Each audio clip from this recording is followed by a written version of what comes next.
Robert Saleh, when it comes to naming your week 2 quarterback, just say it ain't Joe. I'm Glenn Norton with Jetnation Radio and Jetnation.com. Be sure to log into Jetnation.com where you can register and become a part of what is the most active Jets message board on the web.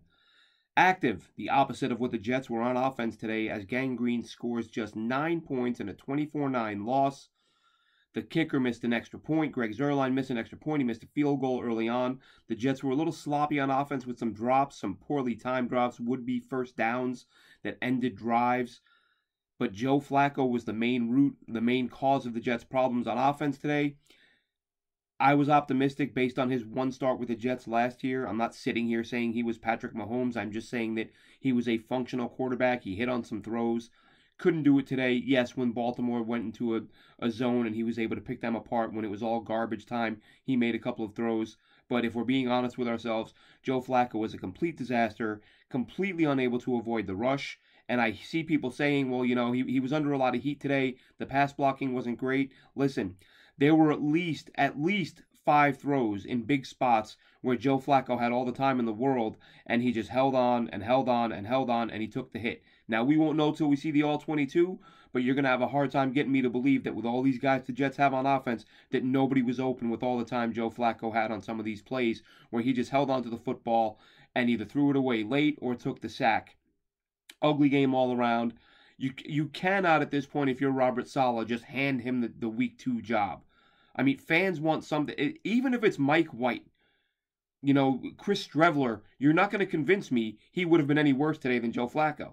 Because he can move a little bit. And a lot of these plays where Flacco had to throw it away or took the hit for an incomplete pass, took a grounding call at one point, Streveler can get away. When Zach Wilson is back under center, he's a guy who can get away.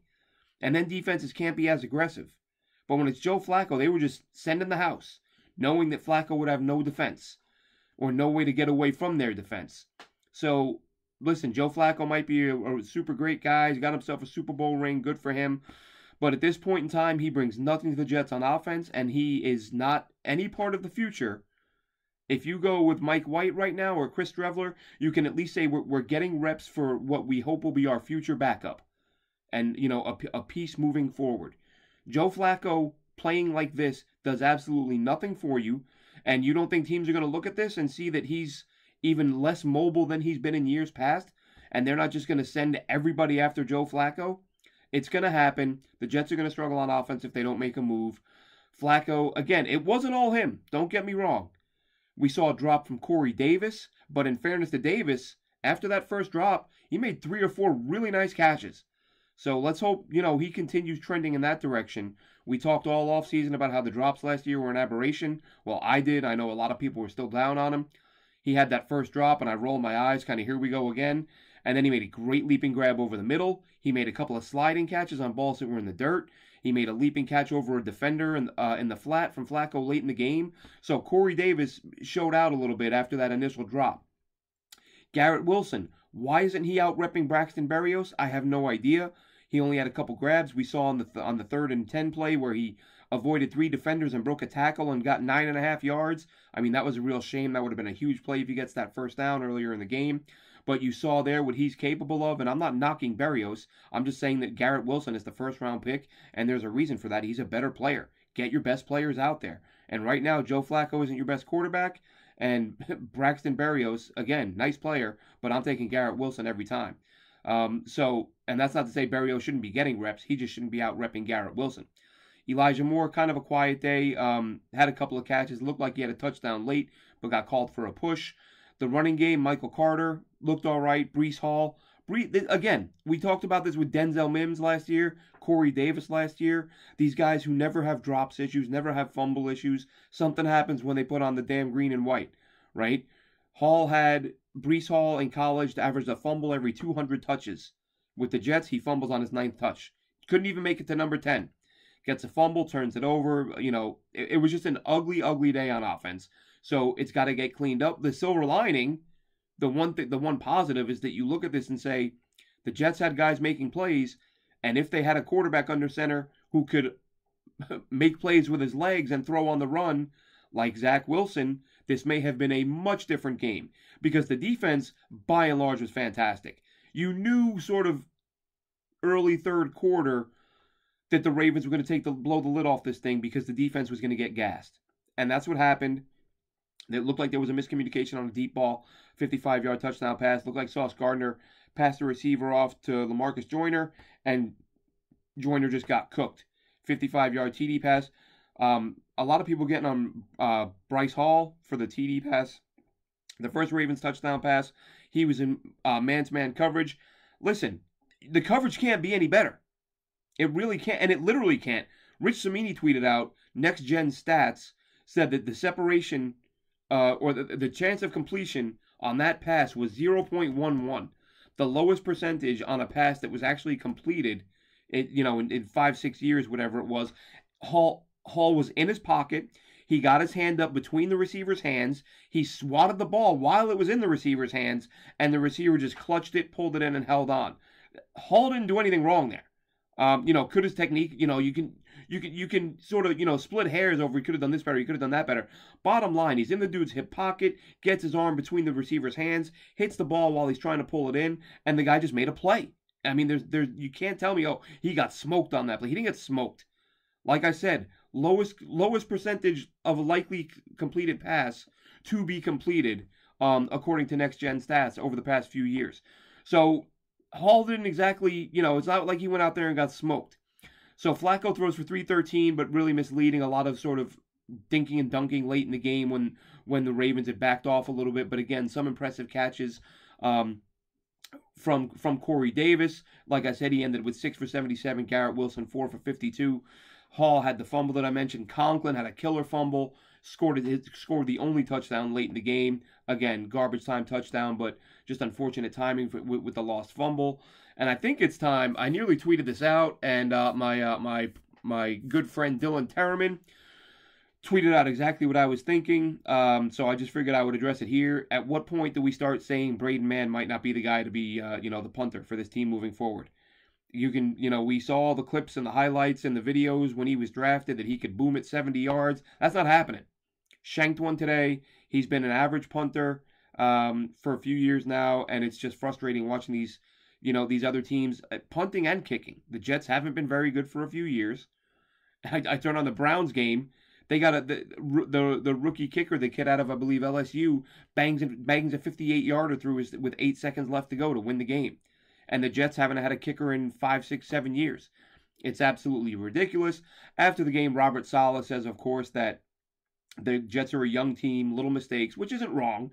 He reiterate, there's no moral victories. We're not happy with the outcome today, but we did some things well, and they did. It cleaned up the drops. Michael Carter had a drop on what would have been a touchdown. As I said, Corey Davis dropped what would have been a first down.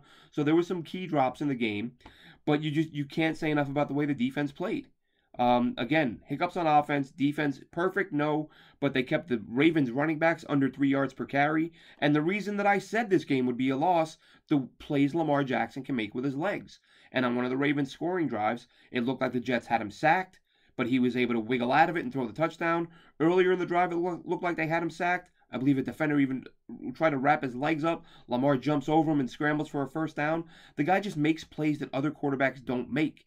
And as I said, when you have a brand new defense going against a guy like that, he's going to make plays. Hell, if you have a veteran defense going out there, he's going to make plays. It's what he does.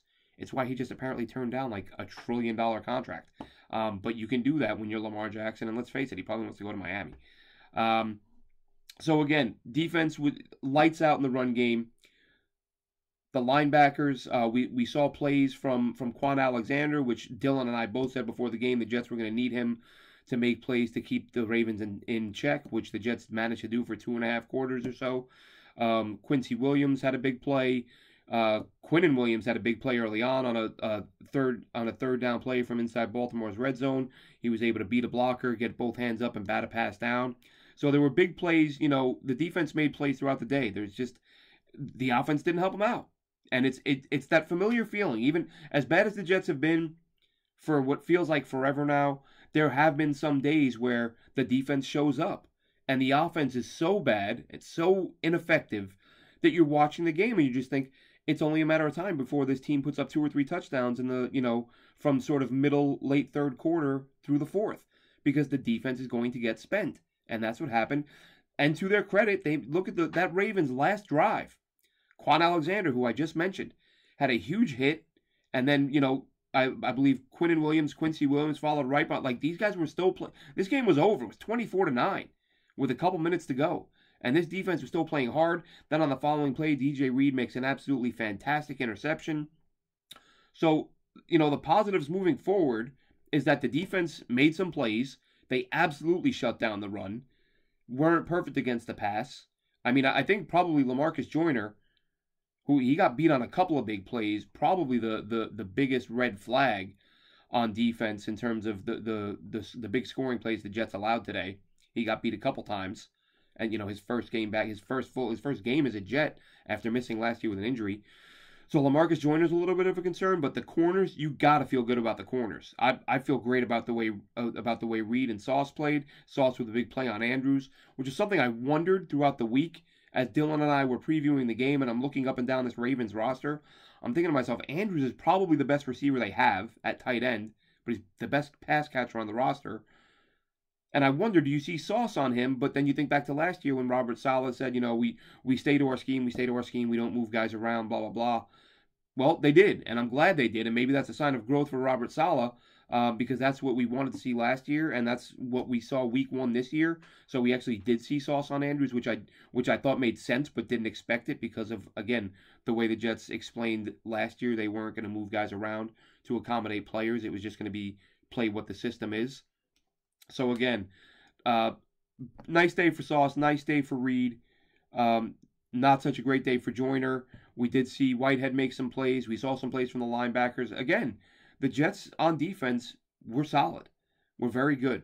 Offense, the line needs to get better, but I'm looking forward to the All-22 and even just rewatching the game, because I'd be willing to bet that a lot of the pressure on Flacco was just overload blitzes. With you've got 5-6 blockers, we're going to send 6 or 7 rushers, because right now your quarterback's not doing anything to get us, to give us a reason not to do that. And I believe that was the number one thing I talked about when Dylan and I did Jetnation Live the other night. I said that, the biggest X factor is going to be Joe Flacco has to hit a couple of throws down the field to back the defense off a little bit, because until he does, they're going to come after them. They're going to stuff the run. They're going to stack the box. It's exactly what they did. So this week, Joe Flacco can't go into this week as the anointed starter. He probably will. Robert Saleh is one of, he looks to be one of those guys. He's going to, stay true to his veteran. I hope I'm wrong. He did at least say after the game, Robert Saleh did say Flacco, wasn't all his fault, but he made some mistakes. He gave the whole, we're going to go back and watch the film. So my hope is that Robert Saleh comes out on, Monday, Tuesday, whenever he meets with the media, and says, yeah, we're going to, we don't know who our starter is until later in the week. We're going to have all 3 quarterbacks compete.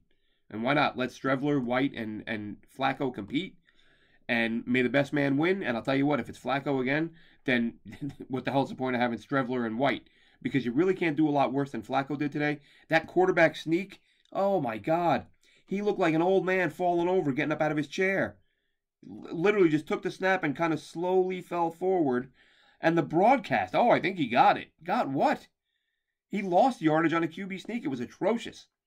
Flacco's got to be better. Got to be better. Saleh's got to make it clear the job's not going to be handed to him. Let the guys compete for it this week. So some positive takeaways, but some work to be done.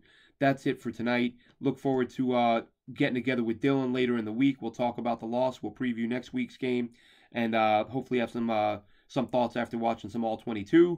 That'll do it for now. Jets are 0-1. Not a surprise to anyone. It's these next few weeks they have a chance to win a couple games and maybe have 1 or 2 wins under their belt before they go to Zach Wilson. If it's more of Flacco and 9 points a game, forget about it. Anyway, catch you next week, or catch you later in the week, and hopefully a better game recap next week. That'll do it for tonight, folks.